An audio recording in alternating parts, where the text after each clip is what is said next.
Good evening, everyone. My name is Mitch Cohen. I chair the Northborough Select Board. I will call this meeting to order of Monday, October 21st, 2024, to order at 6:01 p.m. We are being recorded. We will have an executive session that will go for a little while, and then we'll go into public session afterwards, and we'll start all our normal public session stuff at that point. But I will entertain a motion to go into executive session. Mr. Chairman, I move the board vote to enter into executive session pursuant to Mass General Law, Chapter 30A, Section 21, Subsection 2, to conduct strategy sessions and/or contract negotiations for the town administrator, and pursuant to Mass General Law, Chapter 30A, Section 21, Subsection 7, review and consideration of the executive session meeting minutes from September 30th, 2024, and October 7th, 2024, due to the chair's determination that a discussion regarding these matters in an open meeting may have a detrimental effect on the negotiating position of the board. Second. Okay, motion's been made by Julianne, seconded by Laura. Any other discussion? All those in favor? This does need a roll call vote. Lisa? Aye. Julianne? Aye. Laura? Aye. I also vote aye. Mike will be joining us in a few minutes, so he may come in during executive session. All in favor has been, so it's unanimous, and we are now in executive session at 6:02. Thank you.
Awesome. Thank you very much. We will resume our meeting, 7:01 PM. After completing our executive session, we'll talk about that in a little bit.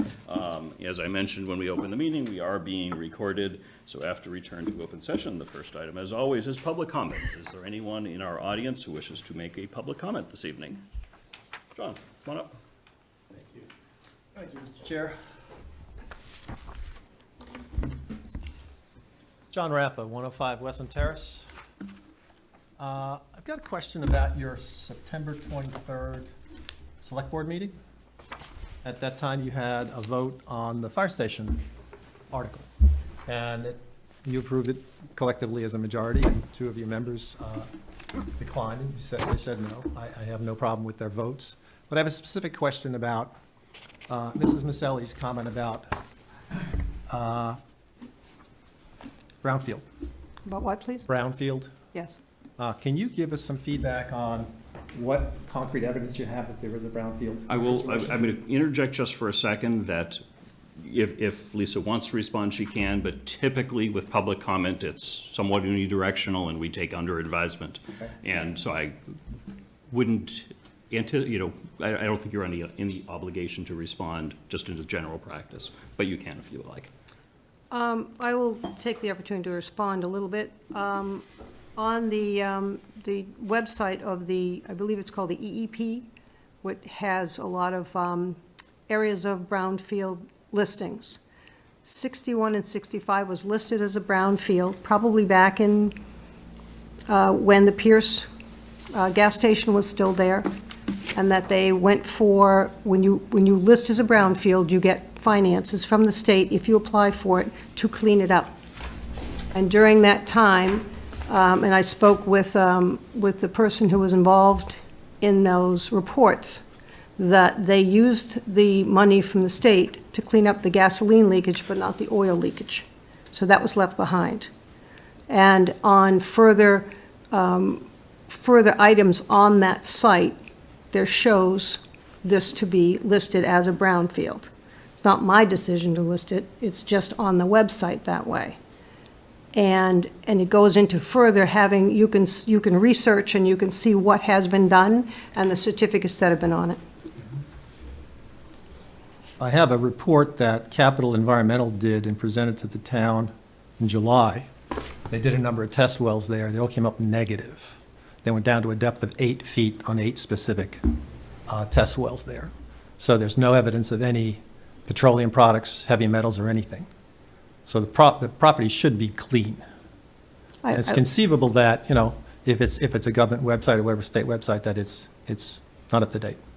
All right, and some of that as well I also spoke with him, and there's a listing on our estimates that show $100,000 for removal of contaminated land in one section and $750,000 for removal of contaminated land in another section.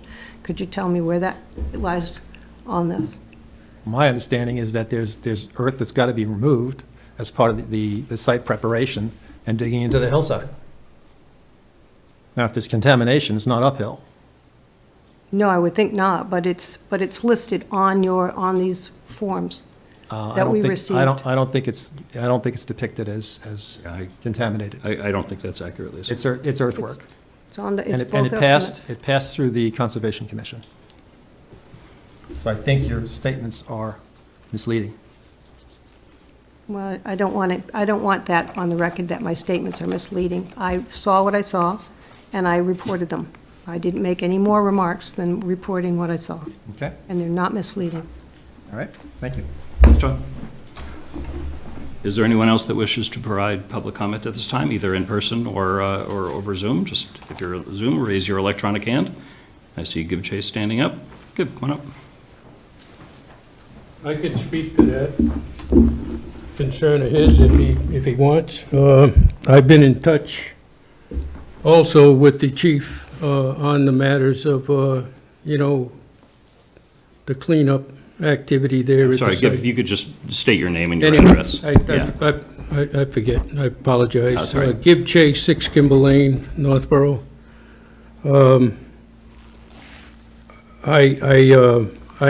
I was concerned, and I had written the chief and deputy chief to seek whether or not they had received any certification of compliance or, any letter in writing signed by DEP or EPA that,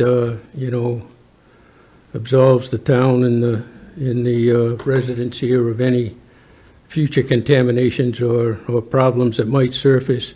And he did, the chief answered me, and I have been in touch and talked with the Massachusetts statewide brownfield coordinator on this. I talked to him today, and, water testing has been done, samples were taken. The chief has supplied me with, records of a report, and I talked to the coordinator on that today. There's some, the residual concentrations of any contaminants remaining there are below the DEP standards, and they have concluded the regulatory process on that, closed it, and the site is acceptable for any use, whether it's fire station building or even a house. Water samples were taken, as I understand it from the chief. That was required as part of the deed and purchase request transfer. I was concerned with the 49 borings that are to be taken for the geothermal, heating system. And, those borings go down 100, 400 feet. So you don't know whether, what is in there is going to be carried down into the groundwater, down into an aquifer or what. This has happened before, and it can, cause a tremendous amount of money for cleanup. The fellow up here in Worcester for DEP wasn't concerned with that. He said most of the concentrations, it's still there. It has a high water table, and it's up in, around 7 feet deep, and it shouldn't mix. So, he said to just let the chief know, and I will, that when the geothermal engineers and designers come in, to have them look and acknowledge that they've read the report by the consultants on this thing before they, commence with their, design work and everything else on it. So it should be okay. And does that answer anything, John? And it was a, Lisa said, I saw a brown zone, brownfield indication on a map too, and when I was talking to the chief once, although he doesn't recall it. Thank you. But he's getting old and feeble, and he's got to retire too, so anyway. Okay, we should be all set on that. Technically, the agenda says 3 minutes per person. If you have another comment, I will grant you a little bit more time if you had anything else you want to Is that share. it? Is that all I get? That's 3 minutes. But that's, You've used 3 minutes. I don't have, again, I just want to say those are the rules. I'm allowed to provide some flexibility. I would like to provide you some flexibility if you had something else. briefly. Sure. Briefly. I just want to talk on the meeting that we had on the fire station and make a few comments. And some of you already on the board know my concerns for the cost of living and the high price of the fire station. I think one of the highest priorities and important goals for a family or individual is to maintain their financial security and stability. No municipal service is more important than that. And I'll repeat that. No municipal service is more important. I don't care if it's fire, police, roads, or whatever. Your residents here in town are the main source of funding to run the town, the expenditures and administer and operate. They're also the consumer base for the local businesses. So they are this is a high cost of living town, and the large-scale high-cost fire station that we're looking at building, project is a main concern. It shouldn't be taken lightly. It's going to put a lot of pressure on a lot of people here in town financially.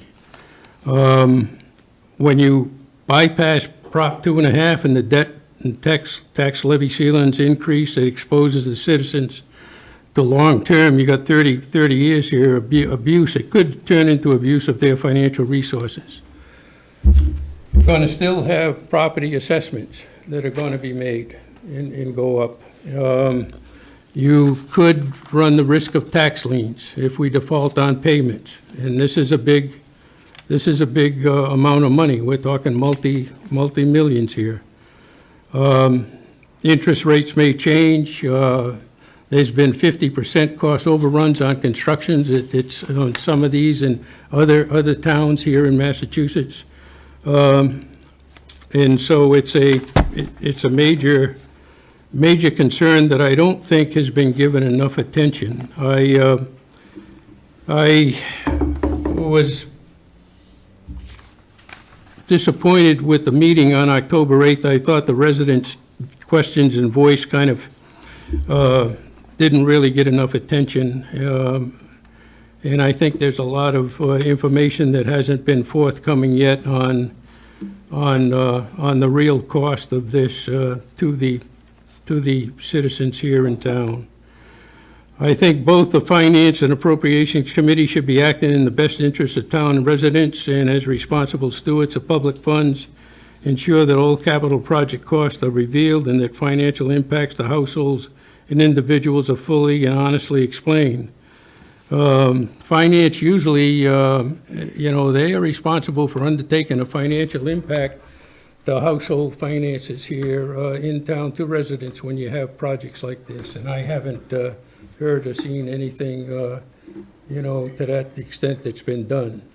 Just throwing out an annual cost, $300, $400, and making it sound like $10 a month or something like that isn't what I call an impact. That's not an analysis of what it costs the households. You're talking about anxiety and depression and all kinds of mental fatigue with fire service people. You got the same with the majority of households here in the United States because of the cost of living and the expenses that we're going through. So, I don't mean to interrupt. Could you do there me a favor, move it along? were things here that I wish that, you would consider on going forward on looking at this again and trying to cut the costs, look for non-tax sources of funding. Other towns have been looking into and proceeding with mergers and, consolidating their resources. This is ongoing to save money, and there's a whole lot of benefits from that. And that was never even attempted here. And so I just want to make that point. There's a lot of concern with this that might not have come out at that meeting. And lastly, I was surprised that two ladies that were asked to speak, I think one got to speak, but the other didn't, but I was kind of hoping that everyone, we elect these people and, they represent us. If they have concerns, if you have questions, I don't care if you oppose the project or have questions concerning the project, you need to get up and speak to the people. When we ask you to come up and speak to the people, I would hope that you would allow them to come and address the people. You talking town meeting? Yeah. That's moderator. Moderator makes that decision. I have, the select board has no role at town meeting. And they don't have to resign to speak.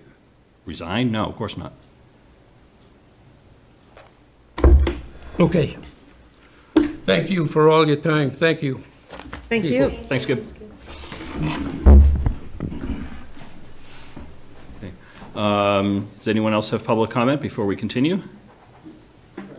Sure. Why don't you? Second public comment, the same Is this public comment just, At the end of the agenda? Yeah. Yes, exactly the same. so one isn't specific for some reason? No, sometimes people might have something that they think about during the meeting, or they didn't make it to the beginning of the meeting, so we put another one at the end.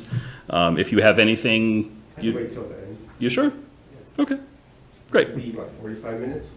We've had meetings that have gone pretty late. I hope this one. You may want to get it in now. I hope that's not foreshadowing that this is a long meeting, given our primary agenda item is our finance director talking to us about some numbers. You sure? Okay. Next up on the agenda, we're almost ready for you, Jason. We've got a couple of sets of meeting minutes, September 30th and October 7th. Public session meeting minutes. Does anyone like to make a motion? Yes, Mr. Chair, I move the board vote to approve the meeting minutes from September 30th, 2024, as presented. I have some amendments for it. Okay, so my suggestion would be we approve tonight, get them to Linda, so they'll get on to another agenda for amendments. Or does he have to change the motion to say? Well, if we have not reviewed, they weren't in the packet, we have not reviewed amendments. So I would not want to have us do that right now. I'm already signed up for one open meeting law violation class. Yes. What, but I've offered amendments at meetings, and So if it's a typographical error, that's fine. If you're adding or changing language, it really should go through the office first, and we should all see it in advance. We got behind a couple of times, so we could, in theory, just skip this one. I'd rather not. I'd rather approve it and then come back and amend later. I have no problem with that. I want to, if you feel that something in there needs to be changed, we should change it. Just procedurally, that's the right way to do it. so if a person has something they want amended, how do they vote? Do they vote no? My suggestion would be to vote yes, you could vote no if you want to, but you could say yes, but then you've notified the board that something will be coming forward. Procedurally, I would send that amendment to Linda. Linda would add it to the next agenda, and then on our next meeting, or the next meeting subsequent to when you send in those comments, there would be an agenda item to amend the September 30th, 2024 meeting minutes. And your proposed amendment would be in the packet, and then we would vote on that amendment. All right, as long as it's understood that I'm going to be doing that. Yeah, I don't want it going through and saying, oh, well, you said okay. So, That's fine. My motion's still lonely for a second. If anybody? Second. Very good. Any other comments or questions? Okay, all those in favor? Aye? Aye. Aye. Okay, any opposed? Okay, one opposed? Any, anyone opposed? I don't want to pass this as is. I have something to offer, so if I say I'm approving these, yeah. You can vote no. I mean, we already have 3 yes. so- yeah, right. What's, Okay, no big deal. that's fine. Yeah. So I would do the same. Yep, okay. My suggestion, so it has been approved, three in favor, 2 opposed. My suggestion would be, if you see meeting minutes come in the packet, if you can notify Yeah. Linda as quickly as possible, that way a proposed amendment can get out to the board in advance. We'd have the opportunity to read it, and then I wouldn't have any problem doing it. Okay, I'm writing that down for our policies. Okay, good, yep. Okay. Thank you. Okay, and meeting minutes of October 7th, 2024. I'd like to make a motion.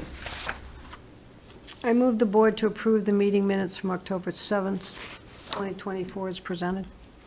Second. Okay, motion's been made and seconded. Any other discussion? I have a word I'd like to change, only one. Okay, sure. Why don't we take a look at that? Page 2 of 3.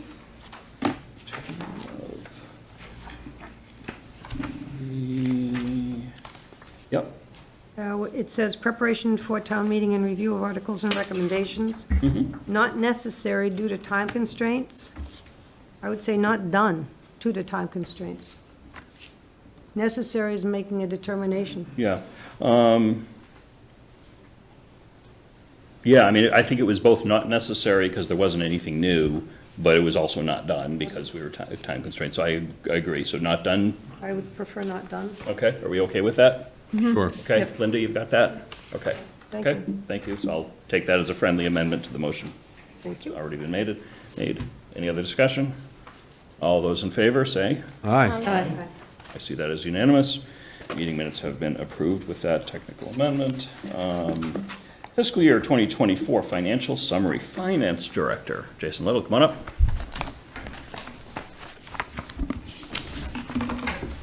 Good evening. Good evening, everyone. Hey, Jason. So just before you get started, Jason, as we know, is now just Finance Director because we appointed somebody new for the other half of his title as Town Accountant. He is able to now focus a little bit more on bigger picture stuff. One of those bigger picture things that we've been talking about at the board for quite some time is getting some more regular financial updates. Jason and I spoke about this quite a while ago, and he thought, and I agreed, it would be good to time that to right after the fiscal year closes, so he could give us a really good recap of the prior fiscal year, and he'll be able to tell you about that process, and that it's certainly my hope and expectation that we'll begin to get some regular updates, whether they be, printed quarterly or whatever else, but certainly as we get into budget season and everything like that, we'll be seeing Jason even more. So this is a good opportunity for him to educate all of us on where we are, and for us to ask good questions and to ask the kinds of information that we may want to see on a regular basis going forward. And with that, Thank you, Mr. Chair. Well, tonight I was hoping to mostly focus my presentation on the FY24 and the close of the year. Upcoming, we're going to have the tax classification hearing in November to set the tax rate. And at that meeting, I think we'll talk a little more, leading up to that meeting, we'll talk more about the changes because we're in FY25 now, we'll be talking about the changes from the projected budget to the actual budget for FY25. And as you know, we build these budgets in a very conservative manner so that, and that's by design, we cannot spend more than an appropriation line in a budget, so therefore we can only spend up to that amount or less. So we always have savings and appropriation closeouts, so we generate money after the close of the year as a result of that.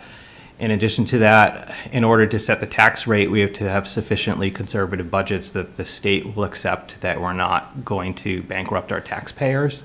So when we put forward a local receipt budget, there has to be a documentation of the prior year's revenues versus that, so that they will accept that and set our tax rate. Otherwise, they could tell us to raise more in property taxes rather than local receipts, and vice versa.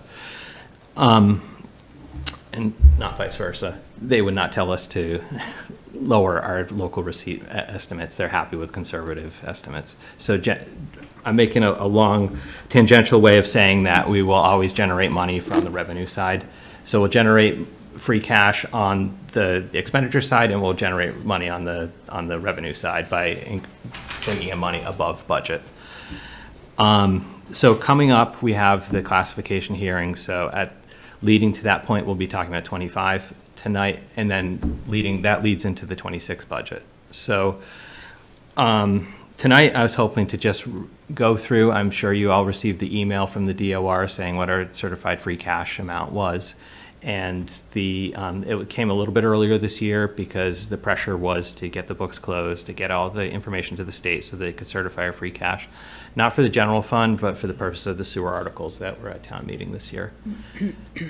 So we needed to have the books closed, free cash certified, in order to spend from the free cash that was certified for the sewer fund at that meeting. So as you probably saw, the general fund's free cash certified amount was $4.627 million, which is a relatively good year for the town of Northborough. This table and the memo that's in your packet, I've put together a history of the past 4 years in this memo of the free cash amounts and where those monies were generated from. So basically, I'll just walk you through briefly the formula for how the $4.6 million was calculated. Jason, I'm going to interrupt for just a second. We don't have these on the screen, which is totally fine. For anyone either watching now or watching later, there's the agenda packet for all the select board meetings are available online, and all of this information is in there. You just go to the committees, select board, agendas, and you'll see the agenda packet for tonight's meeting, and this same information is there. And I'll do my best to speak in broad strokes so that these numbers can be digestible by somebody watching at home. So basically, our free cash certification from the prior year was $3.572 million, or $3.6 million. So that's the starting point. Since then, the town, and I'm going to jump out of order a little bit in this table, but since then, we've spent $2.8 million of that $3.6 million. Our results from the closing the year, we've generated approximately $4 million, so that adds to the balance. And then we subtract some small formulaic amounts that amount to $120,000. And that brings us to the $4.627 million. So, again, this memo got a lot of numbers in it, but these numbers are summarizing a lot of numbers, so they're very covering a lot of numbers underneath. So if I'm going too fast or I'm being confusing, please stop me and ask. Can you please remind me where, so I see the free cash on table 2. Is that the document that you're referring to right now? Well, I was just walking through 3.8? table 1 Over to here. start. Wait, no, I'm sorry. Did I lose a page? The first page of the memo had, Oh, okay, I'm sorry. Can I borrow that one? Sure you can. that's okay. Yeah, I was pointing to the bottom right of the wrong page, but the bottom right of that page that Diane just handed you. Thank you.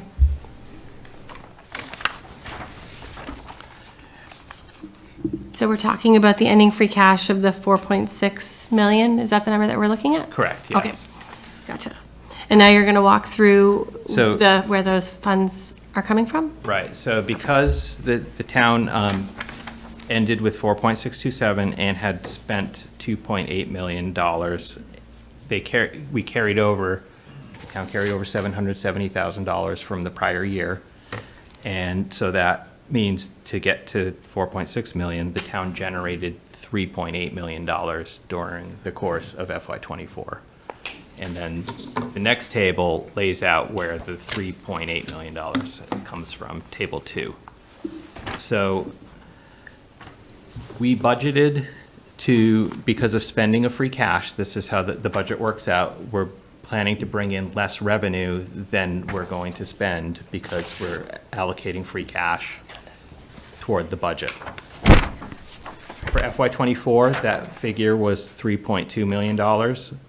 But in actuality, the town brought in $770,000 above. But in actuality, revenues came in $770,000 versus the money flowing out of the town's treasury. So that differential was $4 million. And then we had some small fund balance adjustments that are part of the Department of Revenue's formula. And that's where the $3.8 million is generated from. So we had planned to lose $3.2 million, not lose it, but to spend $3.2 million more than we had, but we actually brought in $771,000. So that was the generation of $3.9 million. So the Shown in table 770 is in addition, that was more free cash than we had expected. Correct. And it's $4 million more than we had expected. If we came in entirely on budget with nothing above budget, nothing below budget, it would have been, we would have reduced our fund balance by $3.2 million. And we'd have had that $770,000 like we had started with. Okay. And where did the 770 come from? Was that just, we were That's simply what was left after the town had spent what had been certified from the prior year. okay, So the town came into FY '24 with $3.6 million, Yep. had spent 2.8. okay. Thank you. And then the next table, this table 3 in this memo, is the revenues versus expenditures, and they're broken down in what may seem like a lot of detail, but this is actually a very high-level summary to put them in these terms. But looking at this table, you do get to see a very quick picture of where these numbers are coming from. If you start looking at the revenues, we collected $60.4 million in tax revenue, which was simply 0% variance from our budget, where we were $2,575 below what we had levied. Nothing of concern. The tax levy is an extremely consistent and reliable source of revenue. State aid came in at $33,000 less than what was budgeted, and when we get the state aid budgets, not all those numbers are fixed. They're variable in a lot of cases. So basically, when they broadcast to us around town meeting time, we'll get an initial what's called the cherry sheet, and the reason for that is because it used to apparently be printed on pink paper, and the state would send it out to people. So it's still called the cherry sheet, but you go online and you find the numbers, and it is, you can print it on pink paper if you want, but it's just called the cherry sheet now. So basically, the cherry sheet tells us what we're allowed to budget for state aid, and it doesn't always come in exactly to the amount that they say we're going to get. So again, not really a variance worth spending much time talking about. It's only $33,000 below the $6 million that we were set to collect from the state. Can I just ask a question then?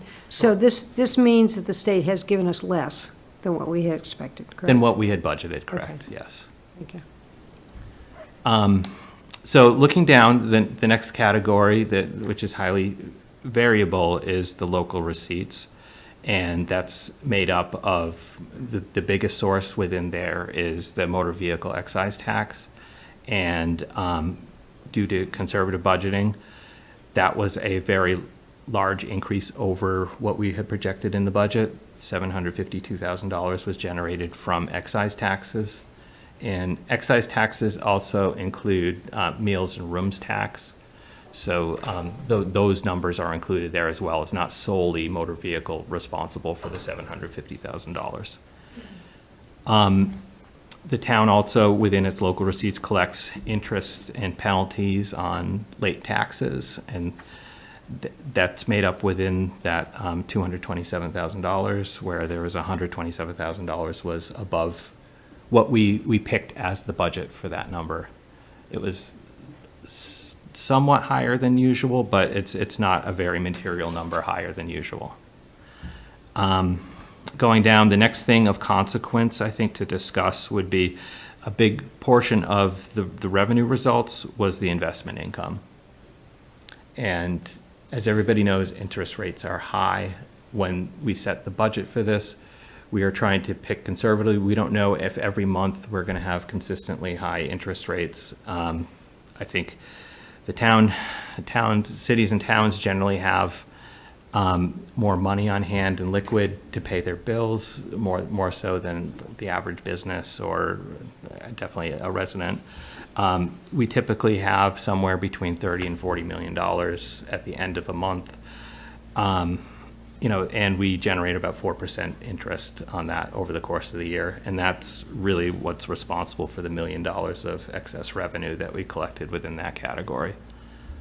So again, that's interest it's the interest collected that's creating the difference. It's interest on our bank account balances.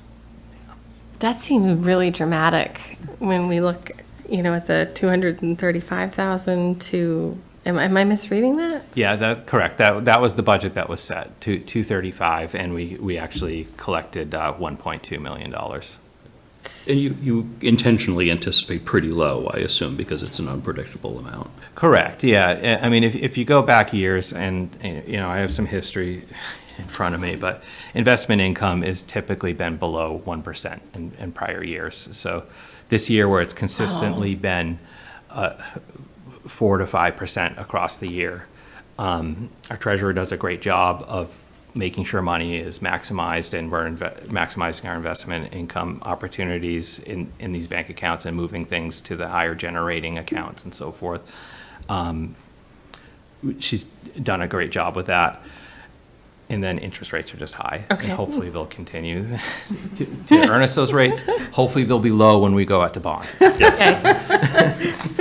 So, It's the silver lining to inflation, I think, right? Correct. Those rates. So we have raised the budget for '25. We're anticipating that we've raised it to $450,000 from $235. Anticipating the rate cuts that are coming. We likely, if once, for instance, like the fire station project, once cash starts flowing out at a higher rate than it comes in, we likely won't have such a high balance at the end of the month to earn such good interest income with these higher percentage rates. And I'll move on to talk about the expenditures a little bit, unless there's a I question. have a question about the fines. Are those the fines generated by police or a zoning enforcement officer? Who? It's simply parking tickets and speeding tickets. Okay, all right, thank you. And I have one too. Sure, go ahead. Remember what it is. Okay, so you're saying that the interest that we have is on investment income. And investment income is money that has been held. Say that we appropriated money at the town meeting, but it hasn't been spent. That goes into this investment, is that correct? Correct. That would be money that's in the bank. Right, because it was budgeted but not spent yet. Correct. So anytime we've done that, no matter what it is, that's where it floats up and down. And also, we went through a series of unemployed, sections of departments that didn't have a person in the personnel cost because COVID or they left or whatever and weren't backfilled. That also would go into this investment because that money had been already in the budgets but not used. Yeah, it's simply money that we have in the bank that, it could be for a capital project that hasn't been spent. We, because of fund accounting and the accounting we need to do based on the state laws, we need to provide certain funds their own interest income. For example, the enterprise funds have investment income on their cash balances at the end of every month. The CPA fund earns its own investment income for its cash balances at the end of the month. This is simply the money that's general funds resources that are in the bank in the form of cash that are earning investment income on it. Thank you. So those factors that you're discussing, those are reasons why we would have additional cash in the bank because money's not flowing out as quickly as it's coming in. Correct. Yeah. Thank you. Can I ask, sorry. No, go ahead. Sure. So I'm going back to this interest number. Is there parameters, we're not in high-risk funds, we're in conservative funds? No, that are just really performing very well? It's not like it's going to be the negative performance? Well, if we had these in risky investments, we probably would have had much higher investment income as a result of these cash balances. We have to keep our money liquid for the general funds purposes. Okay. They have to be in Massachusetts-based banks. Okay. There's other requirements. We're not allowed to, we're not buying stocks with the money. Okay. We're not buying, CDs or anything Not like taking that. crazy chances? No. It's one of the priorities, the treasurers do everything they can to, security comes before, the yield. Which I really appreciate. That's a priority. I just wanted to verify it, but thank you. You're welcome. Jason, I've got a question, a couple items. It's a relatively small dollar amount for this type of table, $112,000 for the payment in lieu of taxes. Those, I assume, are local pilot agreements? Yes. We haven't, this board has not approved any pilot agreements since I've joined the board, so I'm unfamiliar with the outstanding pilot agreements that we have. There's simply two. There's Okay. the housing authority, that's approximately $8,000 a year, and then the DCR pays for some state-owned land. Oh, okay, so that the exists in state-owned town. land is in that, it's not on the Correct. cherry sheet, okay. Correct, What yeah. which one are you talking about? Yeah, Payment there's- in lieu of taxes, so so we don't have any commercial pilots that are open right now? No, Okay, yeah, that was my understanding, but I wasn't 100% sure.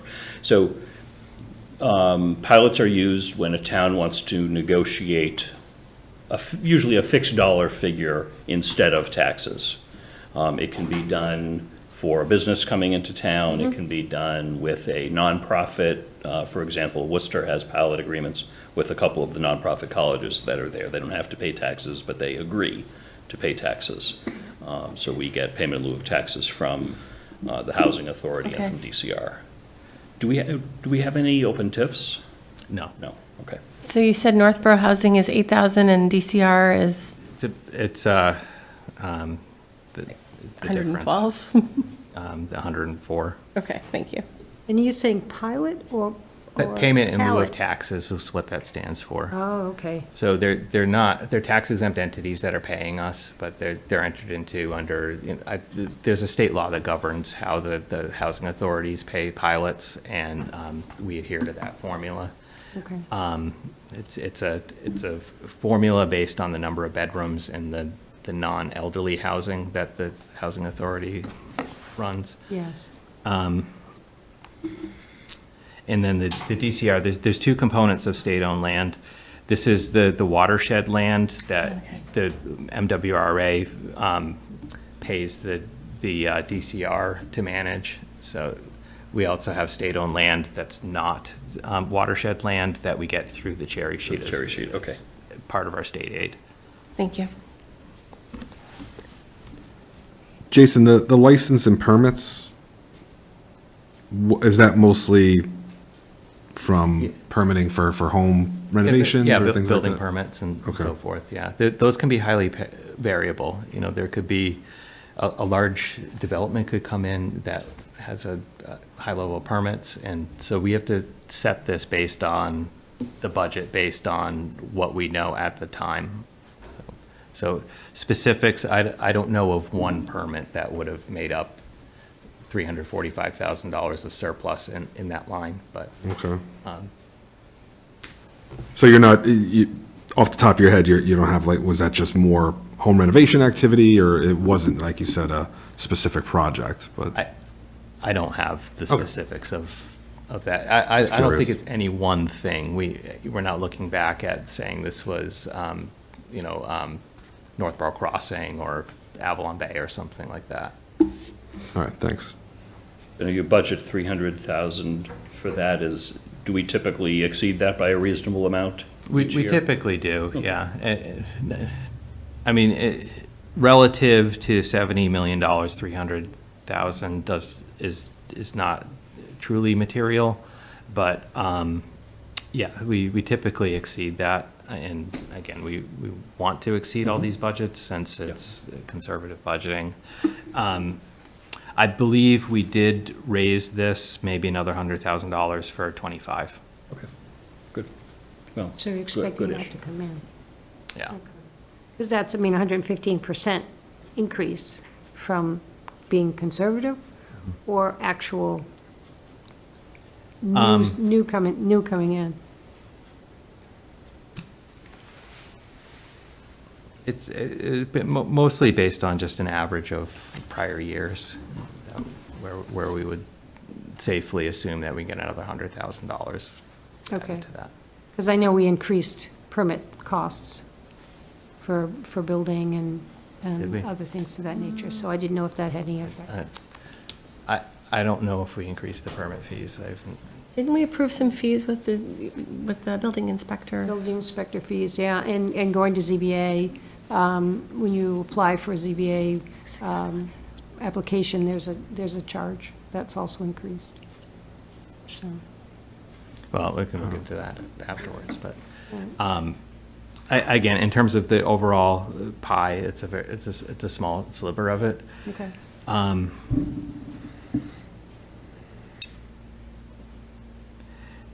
Yeah, I had not heard that the fees had been increased, so I'll have to check in with the I think that must have been inspector. over a year ago. Do you remember that? I don't remember. I don't I remember. mean, I remember at the financial don't summit, remember- fees I remember seeing could the be list. raised. Yeah, Yeah, I don't remember that we had a discussion on them. I just know that it happened from a situation that I think some of the fees are increasing because if they're based on project costs, with projects being more expensive, I think by that nature, they're increasing. So if somebody pays a fee, a permit that's based on materials and costs, that, those are likely to go up as a result of that. But I think that big projects are not moving forward, so it's unlikely that we're gonna get some kind of, materially changing, one permit dropping in and changing this drastically. And Jason, the other line, was there something in particular there that made it so over versus the budget? Well, it's basically, I can tell you some of those amounts that are included in that. We basically, this other, it's basically everything that doesn't fit into any of the other categories. Right. And truly, the other was, the $50,000 budget is based on us getting a payment back from the regional school district for municipal services, plus the NEDP, Northborough Extended Day Program, pays an amount to rent space in the town hall. So it's those two amounts that make up the $50,000 budget. Everything that's come in beyond that, so the I thought somebody might ask me about this, so I have this information in front of me. But it's not that much money, but in '24, we collected $27,000 from NEDP and then $55,000 from the regional school district. And so that's, right there, that's $30,000 more than what our budget was. The other amounts are, we had a number of overhead closeouts from state grants. That was the Public Health Excellence Grant, and we had some Secretary of State elections reimbursements for unfunded mandates. That was $23,000. What else? Yeah, that's fine. I was just, I mean, just obviously, it's a small amount of the budget, but that, it was a Yeah. 446%. $90,000 was school Medicaid claims. Oh, okay. For services that the schools provide to students that are qualified for Medicaid reimbursement, they file a claim. Right. Federal government, $90,000 of we typically don't budget anything to collect that because we can't predict what that's going to be. But it will be something, not zero, but. And that large increase is probably a moment in time, because based on kind of what you're describing, these are more one-time things, like you wouldn't. Well, they're one-time things that you can't necessarily assign a dollar value to until it comes in. and things like rent, like we have the antenna rentals. Yeah, those are included within departmental charges for service. So we budget for receiving the rentals.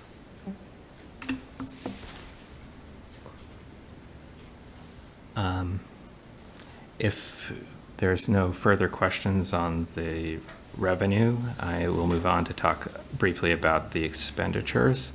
So in the end, this is kind of, I was going to move on to expenditures, but let me just say one more thing about the revenue.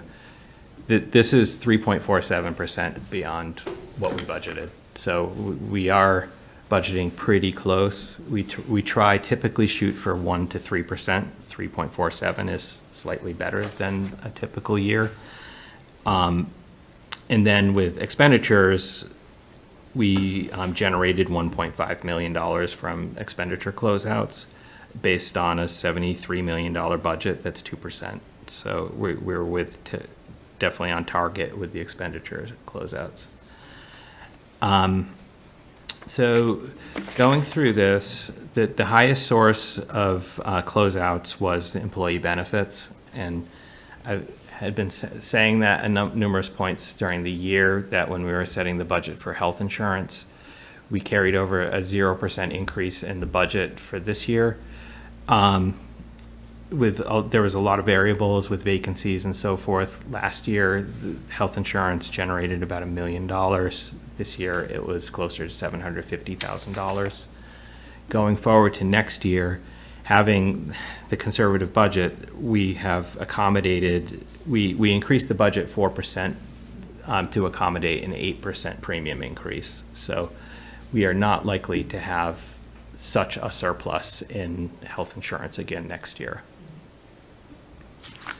And I think some of the other numbers within the expenditures are kind of self-explanatory if you've been around. We had a fairly vacant health and human services department throughout the year. So within human services, you can see a closeout of $151,000, which is a high percentage relative to their budget. Now, when you say closeout, because we had an award, a grant. Mm-hmm. And when you say closeout, has that grant had now utilized to its fullest, or is that Well, going to be used?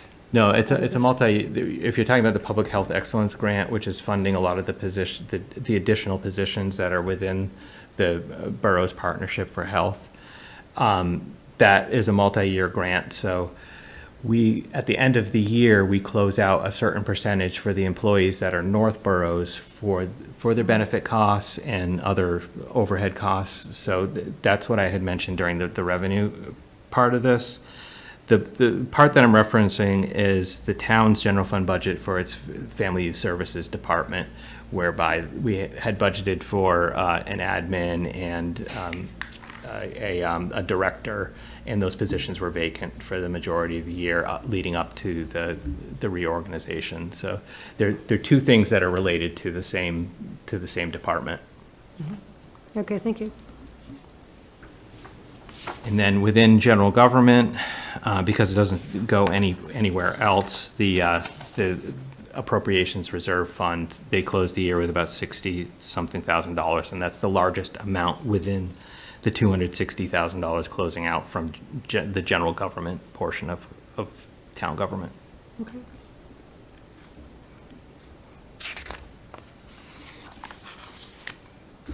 And you can see, it's very hard to read, but the last 3 pages of this memo are simply the expenditure budgets and what closed out from which specific department. I have a question on the tables, the first Sure, page of yeah. the tables. What is personnel board? Like that, Oh, there's an amount that's carried in the budget that covers the town's merit pay that gets awarded every year and in January. So Okay. that's what those transfers are for. okay, Some years when contracts are open, we carry the money for settling contracts within that personnel budget. But then that money gets transferred to the departments that are paying the employees that are covered by the bargaining agreement. okay, But in this case, it was simply merit raises in January. okay. That makes sense to me now. And just one more question, on the next page, bottom department, Arts Council? Is that our cultural council? That's the cultural council, correct? And the $1,000 comes from the state, or we? That's simply the town's general fund appropriation Okay. for the cultural council, and they spent the $1,000. Right. So But we the give town- the money to town's- other committees, too. Yeah, and those should be reflected within these numbers. Okay. So, It's not a lot of money, but Yeah, I just didn't know why you picked that and not, because I think we also give money to Historic District. yeah, those are just in different categories. Okay, So this is you're looking at the culture and recreation category. And this is just governmental accounting that sets these categories. So general government versus public safety versus public works. I'm not creating these categories myself. These are what Gatsby sets for us for financial reporting. So that's simply why I'm using them in these categories. You may think of them as volunteer committees and so forth and categorize them that way, but the Historic Commission, I think, is within, so if you look back to general government, Historic Commission's included within that, and Oh, okay. All right. I think they were a $500 appropriation from the town budget, so not that impactful, but. Right. So And then- before you go any further, I do have a question then is, you have Earthworks Board, Yeah. and what is their appropriation for? What do they do? Is it for permits and things? I believe there's a board secretary that takes minutes. Oh, okay. I'm not aware of much else of board. So that's within the general government. Yeah, so their budget is $2,889, and they only spent $369, so Okay. they must not have needed many minutes. I dove right in with questions, but I really appreciate this today very much. So thank you for putting all this together for us. Under the subtotal for education, there is an outplacement high school listed. Are we going to carry that for forever, or what's the timeline for that? Without naming the school, like how long are we going to be covering that for? I'm sorry, what was that? Under the education subtotal, Okay. there's an outplacement high school. Are we going Oh, to carry that amount forever, or Are will you that talking- eventually stop? Are you talking about the Norfolk? Yeah. Agricultural? That's something that the town's required to do if somebody wants to participate in an agricultural education program. Yep. Our local vocational technical school doesn't offer that program, Yep. and our local high school does not provide that program, so we have to pay tuition and bus somebody Yep. to an out-of-district. But I think this has been on our budgets or on our finances for more than 4 years at this point. So is this just going to keep going on, or? There's been multiple students. Okay, got So it. the same student that was here years ago this is Got it. the same student. Okay, thank you. Hopefully they graduate. I know there are, there's at least one department I can think of, the library, that has funds that are separate from regular appropriation. I think it would be helpful for the board to get some of those. This was just something, I've been on the library board for, I think, 7 years, and I only within the last couple months learned that the library has about $300,000 of other funds available. I think it would be helpful for the board to. This is simply the general fund Right, and the right. results in the general fund. And the general fund has an annual budget, and the numbers close out. We have a ton of what's called special revenue funds, and included in those are revolving funds, the gifts, grants. The enterprise funds aren't listed within here, obviously. CPA is considered a special revenue fund, so those are not reported within these numbers. So you brought up the Arts Council, which is the Cultural Council. The town budget's $1,000 a year for them, but they are generating money through a state grant, and then they also locally raise money as well. So that money gets carried in what's called a special revenue fund. It's outside of the general fund, and it's not reported in these numbers here. We do now have a separate Arts Council, which is not a town entity, so that might, I don't know whether names can be updated because there's the new. Yeah, I think I'll keep that in mind and Yeah. change the title, and this is a file I can edit. Yeah, I appreciate that. It's been around for a while at that. I appreciate that this is all the general fund. I'm thinking about things that the board would probably benefit from in the regular reporting that you Yeah, do in subsequent conversations, all of those other I think some of the funds. history with calling it the Arts Council was called the Arts Lottery at one point, and I don't know where Yes, that yeah. came from. I think maybe lottery aid was used to fund that state contribution to the Yeah. Cultural Council, but I'll change it. So, Oh, sorry, go ahead. excuse me, so any other friends of, or other 501c3s or what have you, they would never be listed on what we have because No. they're own entities, No, correct. right? So in any of the other organizations, such as the library, isn't that, that's their own entity, or is that something that we have any control over? No, what I was saying, the library is an entity of the town, and friends of groups, those won't appear on our books at all. We don't have anything to do with their funds. They're not intermingled with the town's funds at all. I think the comment was made that there's a 501c3 called the Arts Council, and we have a line on here that says Arts Council. Yes, so we Well, confused. Yes, it's 'cause I a asked that historic question. thing that this sheet existed before the Arts Council did. But to be clear, the number here represents the Cultural Council. Yes.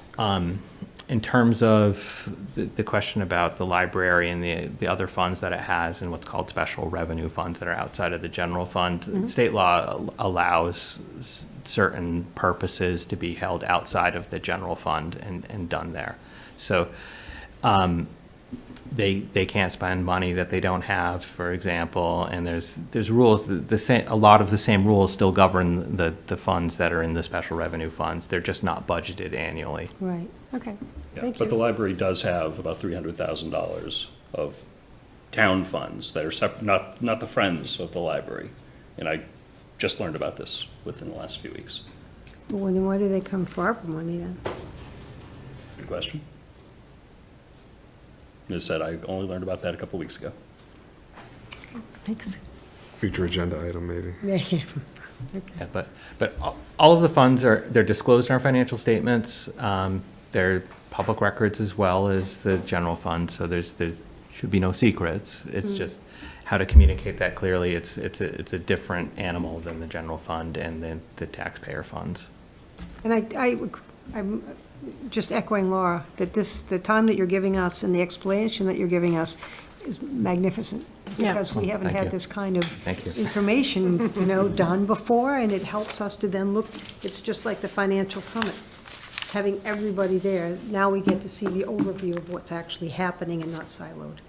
And good for you. Appreciate being here to be able to share this information.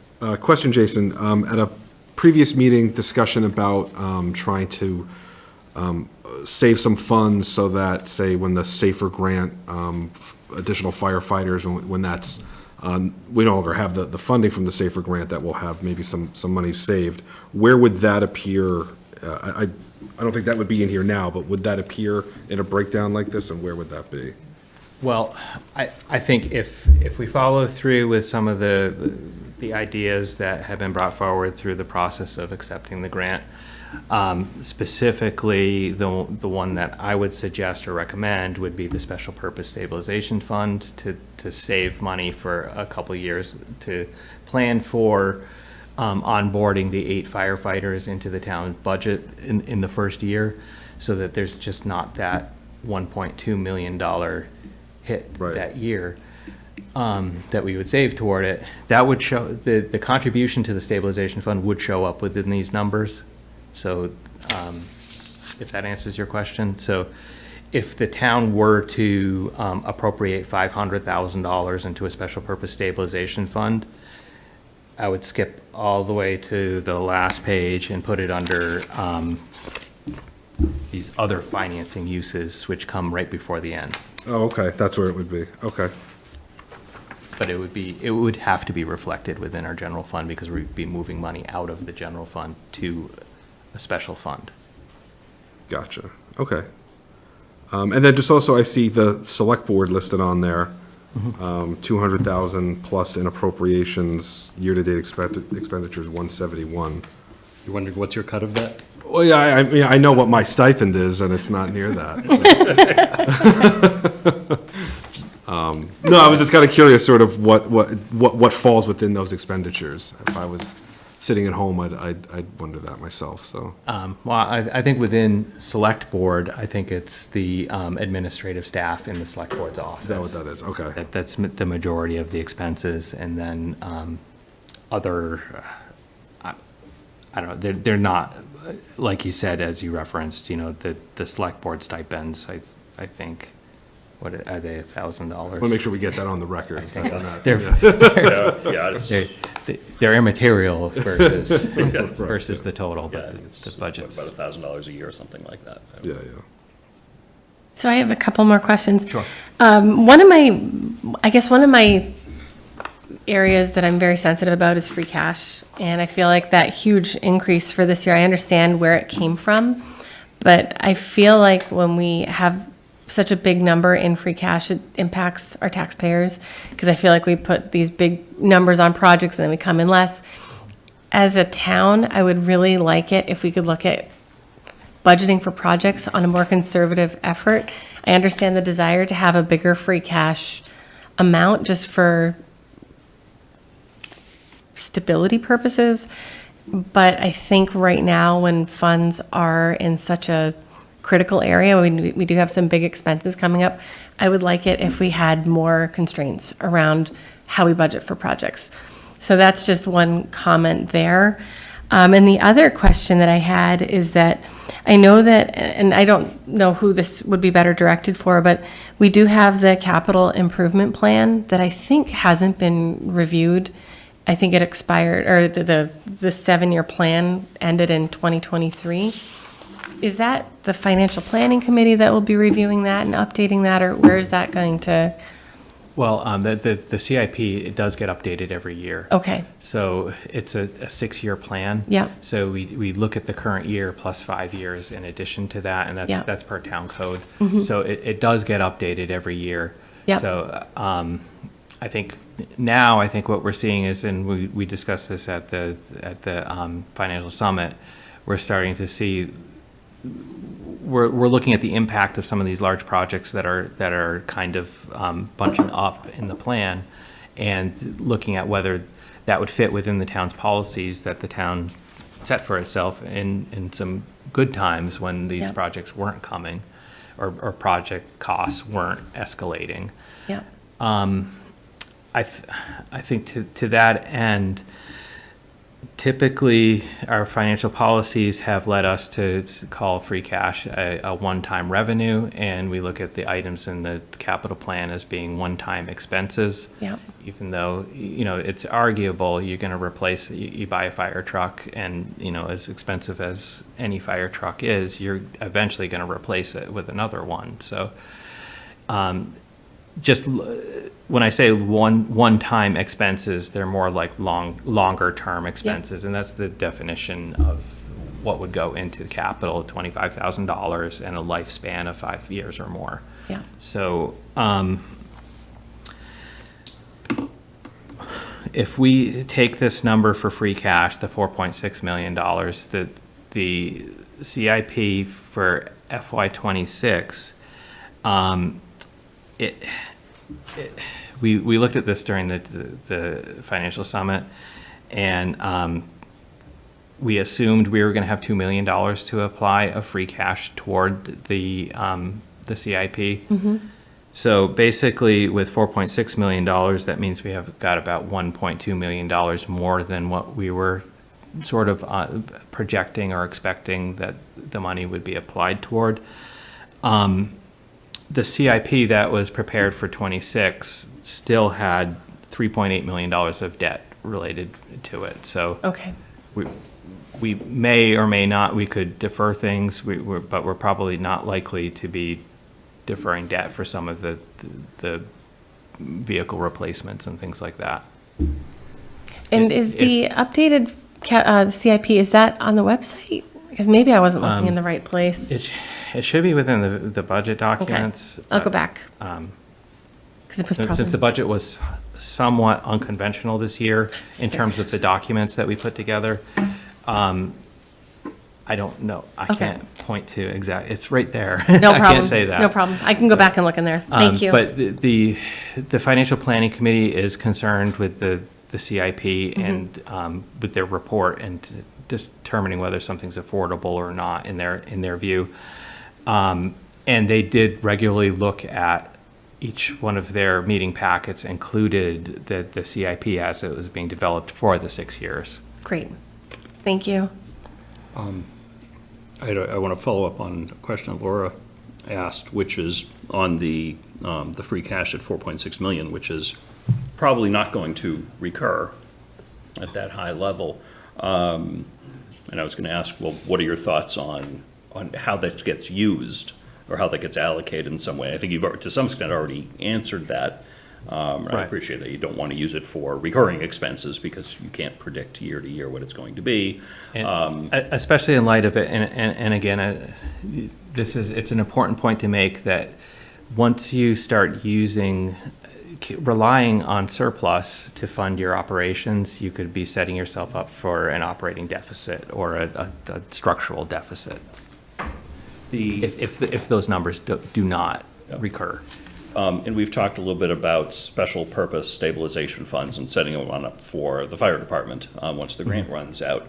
Would you see putting, I think we had talked about $400,000 in to that this coming year. Would you see that as a recurring expense or as a one-time expense?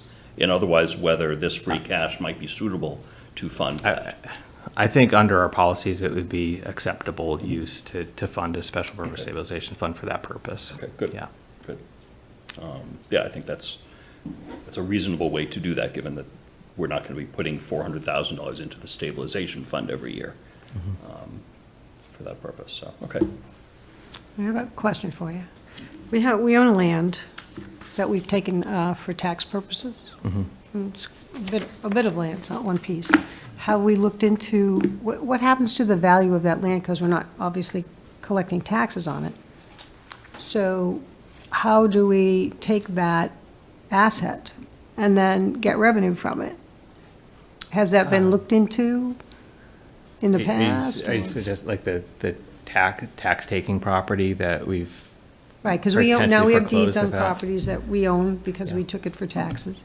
And it sits there, nobody really know what's that piece of land or what's that piece I of know some land. towns do periodic auctions to sell off land that we own, that we In- really don't have a municipal in purpose for. my history here, a lot of the land that's been taken has been used for conservation purposes. Like, so, the town meeting voted to, transfer money to the Conservation Commission, land to the Conservation Commission for their use.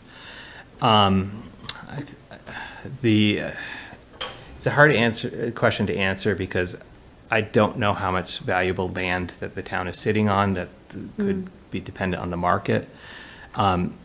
Right now, there's kind of a moratorium on selling off land because there's a Supreme Court case for tax equity theft where there's regulations coming forward and state laws coming forward that are going to kind of dictate that once a piece of property is liquidated, that the excess proceeds beyond the taxes that were levied on it have to be returned to the previous owner. And so some of that stuff is evolving currently.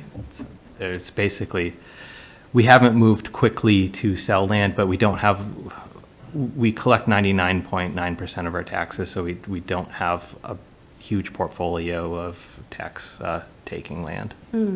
Okay, but that, we would hold off on that because of this lawsuit? Or would we be able to, if we did it prior to the lawsuit determination? Yeah, so there's new regulations coming out that are this current year, so we would be this subject to them. Supreme Court is already, this is from a Supreme Court decision Supreme Court of, case, yeah. year- I forget what the case is called, but the state is now responding to the case with regulation and laws. Okay, great, thank you.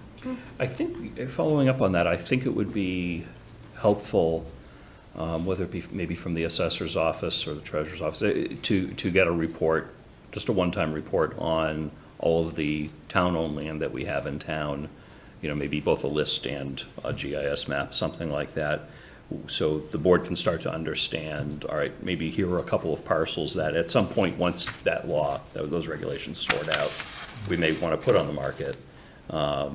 Or it might be helpful to know, hey, this, maybe there's some random piece of land that we didn't realize we owned that might be useful for something we're talking about. And, just, update that. I know that list doesn't change very often, Right. but every couple of years, getting an update, I think would be good, and I don't think the board's seen that before. And then, It's and a then very when it- lengthy process, though, taking a parcel. Yeah. Like, we don't intend to take anybody's land or homes. I mean, Yeah, no, these are old. These have been on the books for a long time. It's not like in even the past couple of years. This is, Yeah. this I is think, going we're- back yeah, I quite think a we're bit talking of about time. land that the town already owns, whether it be tax title taking or something else. Not talking about future taking, is that I hope, certainly residential property, I hope we can always work out an option with homeowners to sort that question out. Yeah, because I mean, I'm looking at affordable housing spaces for elderly. Like if that's under the affordable housing, we give CPC money for affordable housing, looking for land, if that isn't something that we can't put in for that, to help getting those properties built for more senior citizens. Okay. yeah, I mean, we'd have to look at the list of parcels in much more detail to determine if anything would be buildable or so forth. I mean, they go on to our books at the value of the taxes that are owed, so Oh. I can tell you what the outstanding balance of all, the total is. I think it's in the neighborhood of $600,000, but that's everything the town has taken up to this point. Yeah, But that's the outstanding balance, so it's very, very low amount, but it doesn't tell you how much we would collect. When I came here in 2008, I know the town auctioned 2 properties. One parcel sold, and it went through easily. The next one, there was a lawsuit that followed it, and the money was tied up for years, and it wasn't that profitable. yeah. All right, well, thank you. I mean, it's good to have some history and some thought, what you can do in the future. Thanks.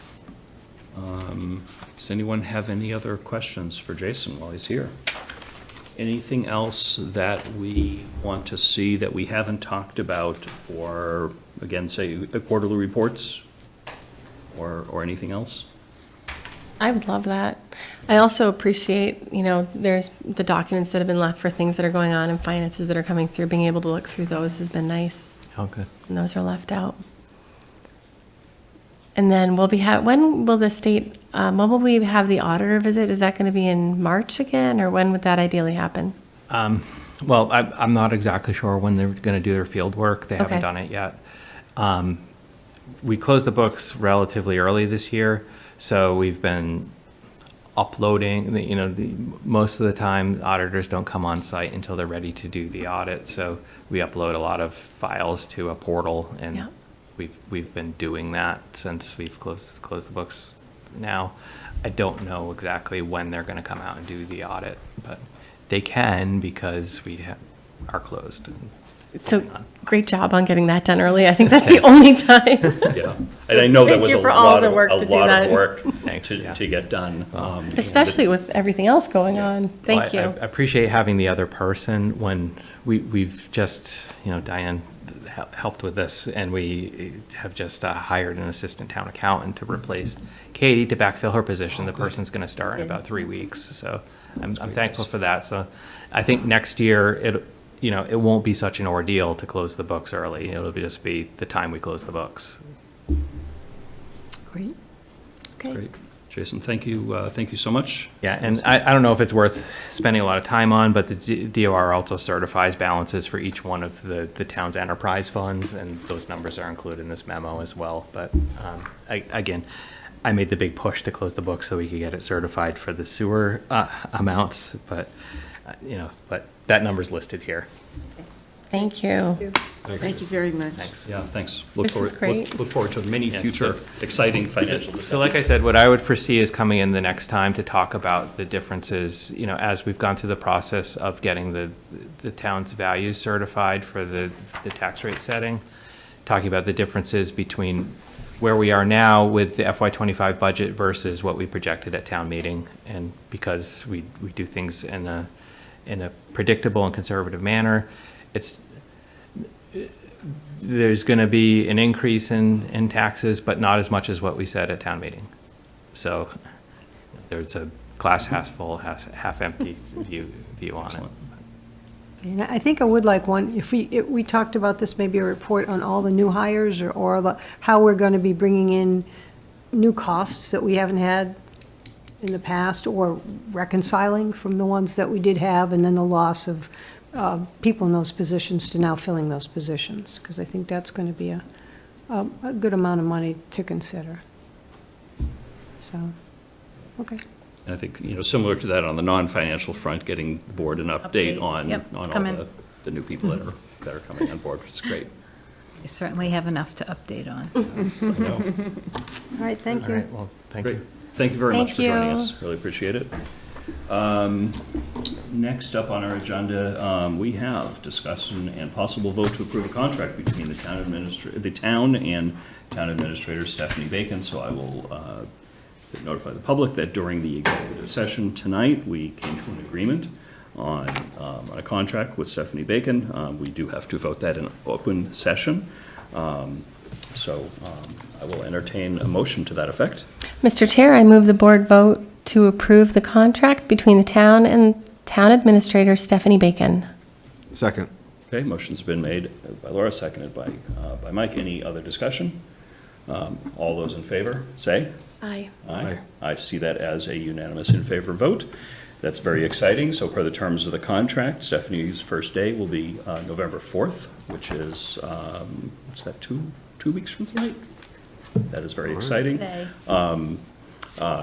Did not say during the opening of the meeting, but Diane Wackel, as everybody in this room knows, has been serving as the interim acting town administrator and doing a wonderful job. And Thank you. really appreciate Diane stepping up and doing this in addition to her regular job, because there's no one backfilling your position.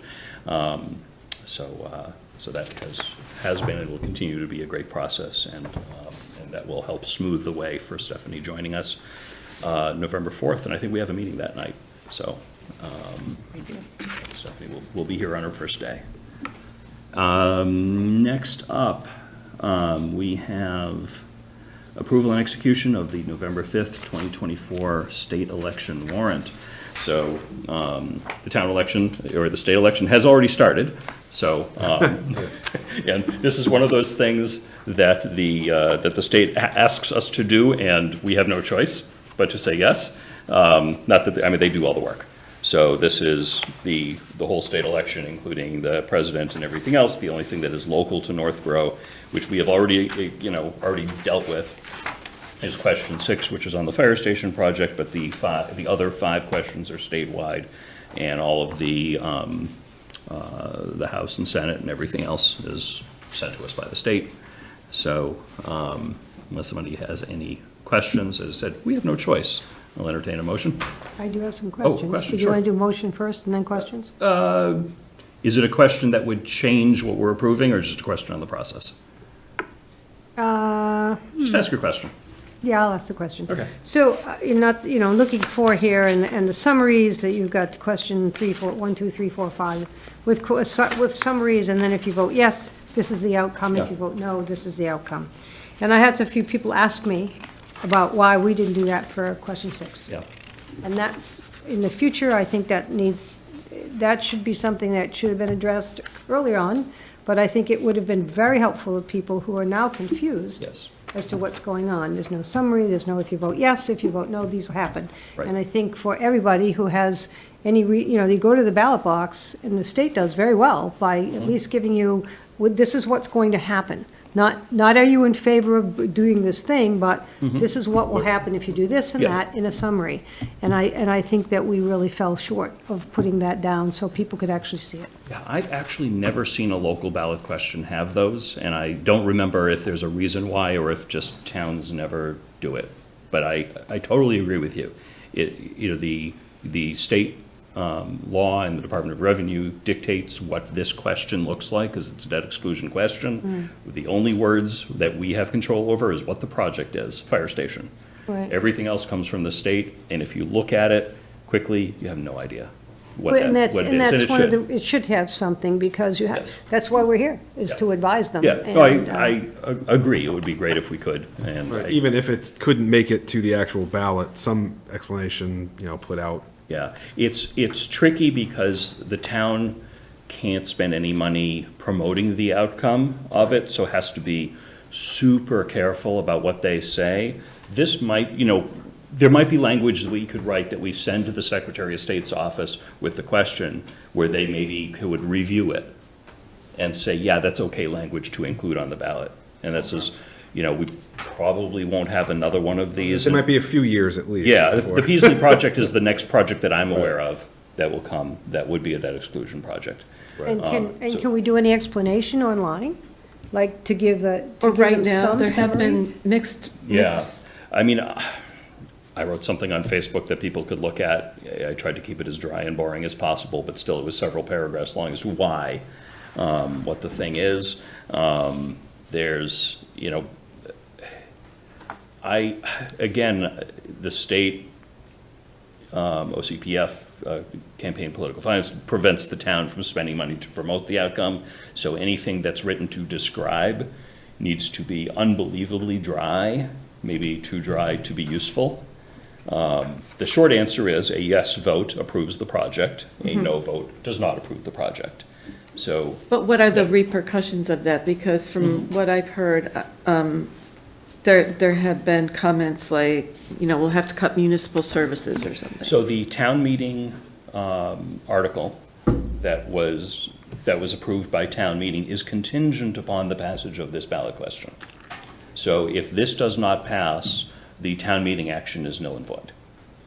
Okay, And in theory, we could say, all right, let's have another special election for it, or let's put it on the annual election in May, or something like that. But absent that, until a debt exclusion is approved by the voters, the article as passed at town meeting cannot move forward.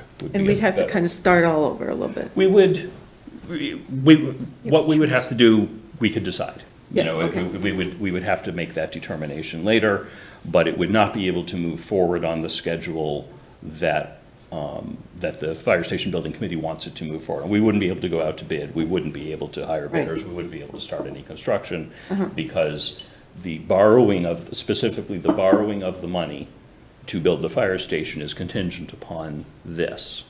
And this means it's a debt exclusion, it's outside, doesn't increase the levy limit, but it's outside of the levy limit, is what this allows the town to do.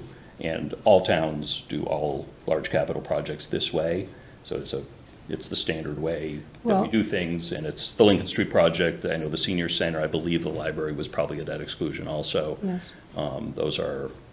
That's the way Northborough has always done these things, and this obscure language just is part of it. But for the benefit of the people watching, Yeah. for those who look it up, Yeah. that this question is not, I support the fire station. This question is, how do you want to pay for this thing? Because it's a debt exclusion. There's no monies that are written. It just says anything that Yep. has anything to do with whatever we're doing. It's a debt exclusion versus a 2.5. Right. To which to get to Julianne's point, where people were asking, well, if it didn't pass, what would happen? Could we put it on and do a 2.5 propositional override? And the answer to that question is no, we can't, because Right. we don't have a high enough levy limit to be able to carry that. I talked with Jason. And we don't have a Yeah. high enough levy limit to carry that $42 million for that Within the levy, project. right. But, make no mistake, that debt exclusion does keep that amount of money on the levy limit for the amount of time that it's on the debt. So Yep. for 30 years, that levy limit is raised by that 42 million. I'll differ slightly in a technicality that a debt exclusion does not raise the levy limit, it goes above the levy limit. So if you look It's at the chart, included in it. it goes above. Yeah, because I happened to look at this the other day because somebody was asking. Both of them increase the overall amount of revenue that the town is allowed to collect in taxes for this purpose. So whether you call it above or below, almost doesn't matter, but technically it's above the levy limit. Well, An and operating that's, override increases the levy limit. and I talked with Jason about this, and so whatever we have, anything Yeah. that's on a debt exclusion now keeps Yeah. that levy limit, and once that's done, say they pay off the high school, Yep, that amount of money drops Drops off. correct. And that lowers the levy limit. Now, what people Lowers- don't understand is, what is the levy limit? What does that mean? That levy limit comes in to owning, giving an amount of money to take your 2.5% to multiply against, to be able to be your ceiling for that year's tax. So if it's more than that, then that's what you go into a Proposition 2.5 override. But you have to include it in what the expectation is for levy limit, because that's an important number that a lot of people don't understand. So I think that that can't be minimized. I think it has to be something that the more they understand, the better it is. And that's my reason for bringing that up and investigating it. So I don't want to minimize it, I don't want to maximize it, I just want it out there so people understand. Sure. So hopefully we've answered a few of those questions that have been coming up. Yeah.